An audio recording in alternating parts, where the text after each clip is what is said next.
দপ্তর সকলকে বাংলাদেশের প্রত্যন্ত অঞ্চল থেকে যারা আমার এই ভিডিওটা দেখবেন এবং শেয়ার করবেন, প্রত্যেককে আমি ব্যক্তিগত পক্ষ থেকে ধন্যবাদ অভিনন্দন দিচ্ছি। আজকের যে বিষয় আমি মাননীয় প্রধানমন্ত্রীকে অবগত করতে চাচ্ছি যে মাননীয় প্রধানমন্ত্রী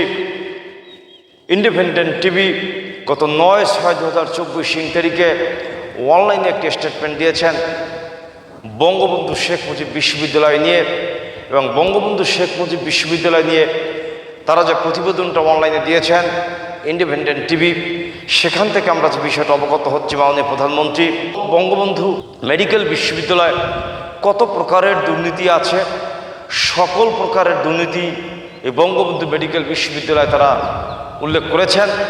এবং নিয়োগ বাণিজ্য নিয়ে যে দুর্নীতি হয়েছে, অদক্ষ ডাক্তারদেরকে নিয়োগ করা হয়েছে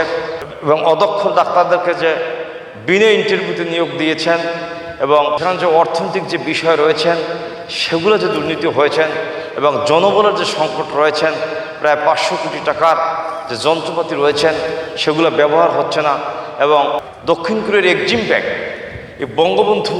মেডিকেল বিশ্ববিদ্যালয়কে বিশ্বমানের একটি হাসপাতাল করার জন্য যে পদক্ষেপ নিয়ে সাহায্য করেছিলেন, এবং 2022 সালে সেই বিষয়টা তারা সরকারের প্রতি হস্তান্তর করে দিয়েছেন। আজকের এই প্রেক্ষাপটে ইন্ডিপেন্ডেন্ট টিভি যে নিউজটা দিয়েছেন সেই নিউজে আমরা পর্যবেক্ষণ করে দেখতে পাচ্ছি যে বঙ্গবন্ধু মেডিকেল বিশ্ববিদ্যালয়ে যে ধরনের দুর্নীতি হচ্ছে, একটি বিশ্বমানের হাসপাতাল হওয়ার কথা, একটি আন্তর্জাতিক মানের একটি হাসপাতাল হওয়ার কথা, এই বাংলাদেশের মানুষরা বিভিন্ন অঞ্চল থেকে ট্রিটমেন্টের জন্য বাংলাদেশের বাইরে যাচ্ছে, এবং কোটি কোটি টাকা ট্রিটমেন্টের জন্য বাংলাদেশের বাইরে চলে গিয়েছেন বিদায় বাংলাদেশ সরকারের মাননীয় প্রধানমন্ত্রী বঙ্গবন্ধু কন্যা জননেত্রী শেখ হাসিনা বঙ্গবন্ধু শেখ মুজিব বিশ্ববিদ্যালয় যেটা করেছেন, এবং সেই বিশ্ববিদ্যালয় আন্তর্জাতিক মানের ট্রিটমেন্ট এই বিশ্ববিদ্যালয় হবে বলে বাংলাদেশের মানুষ প্রকৃতপক্ষে আশা করেছিলেন। কিন্তু আজকের এই প্রেক্ষাপটে ইন্ডিপেন্ডেন্ট টিভি নিউজে আমরা যেটা দেখতে পাচ্ছি বঙ্গবন্ধু মেডিকেল বিশ্ববিদ্যালয়ে অদক্ষ ডাক্তাররা নিয়োগ নিয়েছেন, এবং যিনি উপাচার্য ছিলেন তিনি অদক্ষ অনেক ডাক্তারদেরকে আলোচনা না করে নিয়েছেন বিভিন্ন প্রতিষ্ঠান থেকে যারা এসেছেন। পাশাপাশি ওখানে ক্যাফেটেরিয়া নিয়েছে মন্তব্য করেছেন, এবং ইনস্ট্রুমেন্টের যে বিষয় রয়েছেন সেগুলো যে ব্যবহারের বিষয়ে মন্তব্য করেছেন, এবং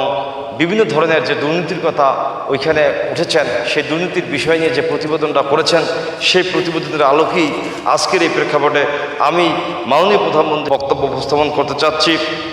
যে অদক্ষ অনেক লোক সেখানে নিয়োগ হয়েছেন, এবং উপাচার্য 44 জন ডাক্তারকে নিয়োগ করছেন, অ্যাডাপ ভিত্তিতে নিয়োগ দেন। এবং আজকের এই প্রেক্ষাপটে মাননীয় প্রধানমন্ত্রী আমি আপনাকে দৃষ্টি আকর্ষণ করে বলতে চাচ্ছি যে মাননীয় প্রধানমন্ত্রী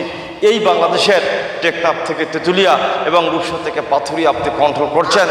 বঙ্গবন্ধু শেখ মুজিব বিশ্ববিদ্যালয় একটি আন্তর্জাতিক মানের হাসপাতাল হওয়ার কথা, এবং আন্তর্জাতিক মানের একটি বিশ্ববিদ্যালয় শিক্ষা প্রতিষ্ঠান হওয়ার কথা। সেখানে যেভাবে চিকিৎসার মান চলছে এবং যে দুর্নীতি চলছে, যে দুর্নীতির কথা ইন্ডিপেন্ডেন্ট নিউজ উপস্থাপন করেছেন মাননীয় প্রধানমন্ত্রী, আমরা আপনাকে সজাগ থাকার উদ্যোক্তা আহ্বান করছি। বঙ্গবন্ধু শুধু বাংলাদেশের প্রেক্ষাপটে এই বাংলার জাতির পিতাই নয়, বঙ্গবন্ধু বিশ্বমানের একজন নেতা, এবং বিশ্ব নেতার নামে যে মেডিকেল বিশ্ববিদ্যালয় রয়েছেন সেখানে চিকিৎসার মান যদি নিম্ন হয়ে যায়, সেখানে তো আন্তর্জাতিক মানের ডাক্তারদেরকে নিয়োগ না করে এবং বিভিন্ন প্রতিষ্ঠান থেকে আসছেন এবং ইন্টারভিউ ছাড়া মন গড়াভাবে ডাক্তারদেরকে নিয়োগ করা হয়, এবং বিভিন্ন ইনস্ট্রুমেন্টের ব্যবহারও হচ্ছে না, এবং ট্রিটমেন্টের মান নিম্ন হয়ে যায়, তাহলে বঙ্গবন্ধুর অস্তিত্বটার উপরে আঘাত ঘটে। মাননীয় প্রধানমন্ত্রী আপনার দৃষ্টি আকর্ষণ করে বলছি, বঙ্গবন্ধু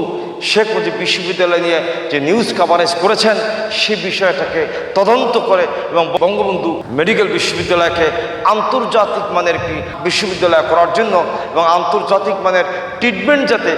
ওই প্রতিষ্ঠান থেকে বাংলাদেশের গণমানুষরা পায়, সেজন্য মাননীয় প্রধানমন্ত্রী আপনি নিজে স্বয়ং তদারক করে প্রয়োজনীয় ব্যবস্থা গ্রহণ করার জন্য আপনাকে উদ্যোক্তা আহ্বান করে আমি আমার সংক্ষিপ্ত বক্তব্য